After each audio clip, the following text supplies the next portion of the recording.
Hi everyone, it's Lorraine Hurst here from the Cooking Good Project. I'm really excited today to bring you some suggestions to use the food from the food parcels that come round in South North Hants for those people who are self-isolating or have some need for some extra food. And this week in the parcel there were some tomatoes, some tuna, some pasta, and some vegetables and some other bits and pieces. So what I wanted to suggest that we make today is a tuna pasta sauce that you can have with pasta, and then when you've got leftovers you can make it into a pasta bake. So it's really simple. So I have to add some extra ingredients. Not everything came in the food parcel, but we're going to give it a go. So we need a pan, we need a spoon, we need some heat. And the first thing we need to do is to put some olive oil. I've got some olive oil with garlic because I haven't got any garlic, because I would normally put garlic in this recipe. So we're going to fry off some onion. Some onion came last week, which I haven't used. And fry off the onion. And I've got some spare courgette, which I've chopped up. I'm going to put that in the pan to fry. I've got some tomatoes, they can go in later. Some carrot came with the food parcel, so I'm going to put some chopped carrot, diced carrot, that's diced when they're really small, cut very finely, into the pan. So with our olive oil, we're going to heat that up. So we have been cooking the vegetables on a low heat with a little bit of oil for about 5 to 10 minutes. They're a little bit soft now, as you can see here in the pan. And then now we're going to add the tuna that came in the food parcel. So we're going to add that.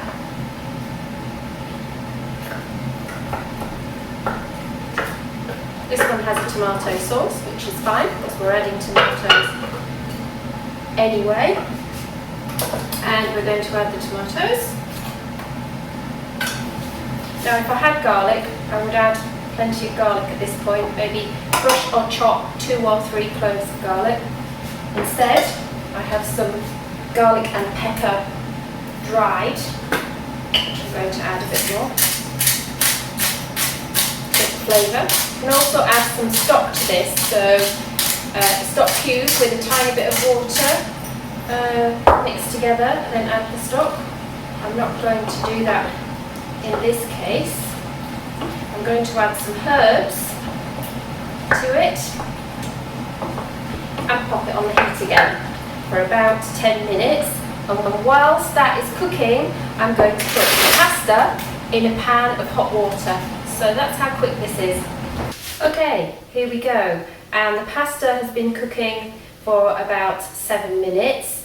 It's quite small pasta, small pieces, and so it was quicker to cook. So always check the label. That's been cooked in some hot water, so be careful if children are getting involved, but that's been drained and now is in the big pan.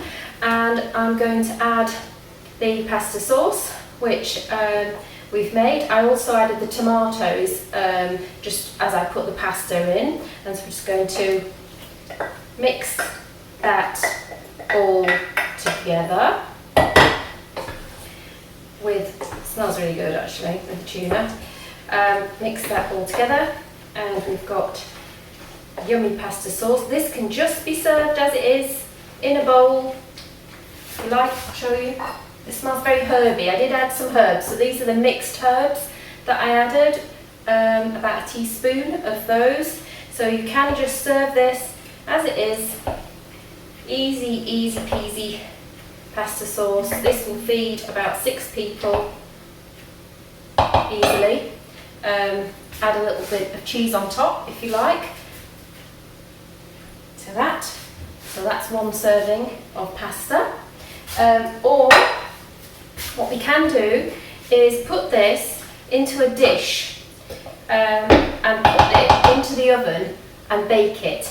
So this could be saved or put in the fridge, cooled down and put in the fridge and cook the next day. So if you didn't eat it all, this is what you can do with the leftovers. Okay, so I'm going to put this into a roasting dish. Roast this pasta, quite a lot of it, just fits, perfect. And then we can move that around a little bit, make some space. The tomatoes look pretty on top. And simply add quite a bit of cheese. Now, leftover cheese is brilliant for this. You know, those last bits of cheese that have been left in the fridge and not stored that well, so they've gone a bit hard. These can be grated using a box grater or a hand grater. And this just pop the cheese on top. And this can go in the oven. If it's warm, it should take about 30 minutes to bake in the oven on about 160 degrees Celsius. So we're going to put that in the oven now. And probably haven't got time to show you the end result, but it's just something you can do with the leftovers of the pasta. If you serve it to a few people one day and then you've got some leftover, you can get this ready. You can also cool this, freeze it, and then bake it. So you've got various options there. So that is your pasta bake, ready to go in the oven. And while we're finishing off this discussion about the food parcel, we've got some pears here in the food parcel. My suggestion for the pears is you can just eat them as they are, or you can poach them, and those are very nice then. So poaching them is chopping them into small pieces, into slices. Okay, take the middle out, leave the skin if it's good, wash it and take off the bits that are bad.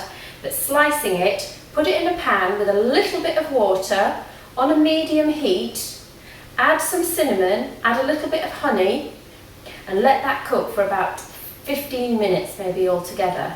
And it goes like the pear goes nice and soft. You can eat that warm, you can eat that cold, and you could have the custard with it. That's come with the food parcel, or you could also have it cold on its own or with some yoghurt. Something else I wanted to mention with the food parcel, this week there are some beetroots. Now, yes, these things are actually beetroots, difficult to tell, but what you do with these, because these are raw beetroot, is to cook them, boil them in a pan for about 30 minutes. Then, leave them to cool, take the water off, and take the skin off, and then it's like a regular beetroot that you bought from the shop, and you can use it however you like. You can chop it up, have it with the mackerel, you can turn it into a cake. There's a recipe for beetroot and chocolate cake. You can eat it with some tomatoes, you can put it in a salad, you can put it in a sandwich, however you like to have beetroot. So that's something you can do with beetroot. You can also, once you've boiled it and chopped it, you could also freeze that. That's not a problem. So I think that's a few things you can do with the food parcel for this week, and look forward to seeing you next week. Thanks very much.